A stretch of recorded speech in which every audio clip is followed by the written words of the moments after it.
ஆதியாகமம் 20ஆம் அதிகாரம். ஆபிரகாம் அவ்விடம் விட்டு தென் தேசத்திற்கு பிரயாணம் பண்ணி காதேசுக்கும் சூருக்கும் நடுவாக குடியேறி கேராரிலே தங்கினான். அங்கே ஆபிரகாம் தன் மனைவியாகிய சாராளை தன் சகோதரி என்று சொன்னதினாலே கேராரின் ராஜாவாகிய அபிமெலேக்கு ஆள் அனுப்பி சாராளை அழைப்பித்தான்.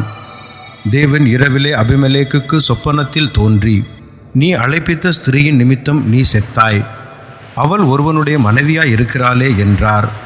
அபிமெலேக்கு அவளை சேராதிருந்தான். ஆகையால் அவன், ஆண்டவரே, நீதியுள்ள ஜனங்களை அழிப்பீரோ? இவள் தன் சகோதரி என்று அவன் என்னோடே சொல்லவில்லையா? அவன் தன் சகோதரன் என்று இவளும் சொன்னாலே. உத்தம இருதயத்தோடும் சுத்தமான கைகளோடும் இதை செய்தேன் என்று சொன்னான். அப்பொழுது தேவன், உத்தம இருதயத்தோடு நீ இதை செய்தாய் என்று நான் அறிந்திருக்கிறேன். நீ எனக்கு விரோதமாய் பாவம் செய்யாதபடிக்கு உன்னை தடுத்தேன். ஆகையால் நீ அவளை தொட நான் உனக்கு இடம் கொடுக்கவில்லை.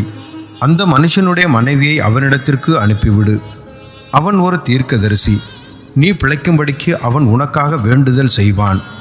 நீ அவளை அனுப்பி விடாதிருந்தால் நீயும் உன்னை சேர்ந்த யாவரும் சாகவே சாவீர்கள் என்று அறிவாயாக என்று சொப்பனத்திலே அவர்களுக்கு சொன்னார்.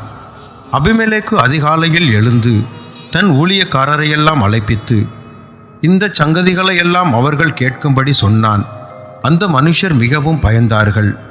அப்பொழுது அபிமெலேக்கு ஆபிரகாமை அழைப்பித்து, நீ எங்களுக்கு என்ன காரியம் செய்தாய்? நீ என்மேலும் என் ராஜ்யத்தின் மேலும் கொடிய பாவம் சுமர பண்ணுவதற்கு உனக்கு நான் என்ன குற்றம் செய்தேன்? செய்யத்தகாத காரியங்களை என்னிடத்தில் செய்தாயோ என்றான். பின்னும் அபிமெலேக்கு ஆபிரகாமை நோக்கி, என்னத்தை கண்டு நீ இந்த காரியத்தை செய்தாய் என்றான். அதற்கு ஆபிரகாம், இவ்விடத்தில் தெய்வ பயம் இல்லை என்றும் என் மனைவியின் நிமித்தம் என்னை கொன்று போடுவார்கள் என்றும் நான் நினைத்தேன். அவள் என் சகோதரி என்பது மெய்தான்.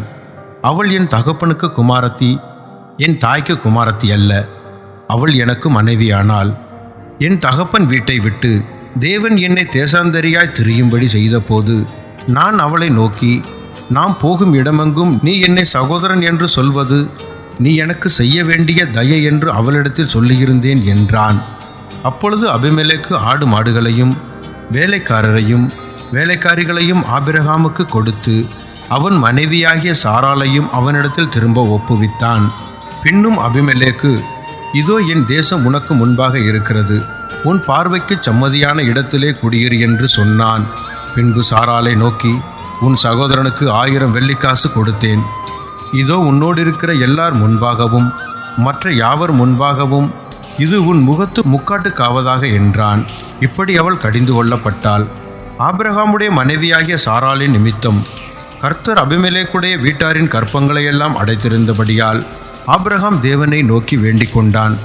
அப்பொழுது தேவன் அபிமெலேக்கையும் அவன் மனைவியையும் அவன் வேலைக்காரிகளையும் குணமாக்கி பிள்ளை பெறும்படி அனுக்கிரகம் பண்ணினார்.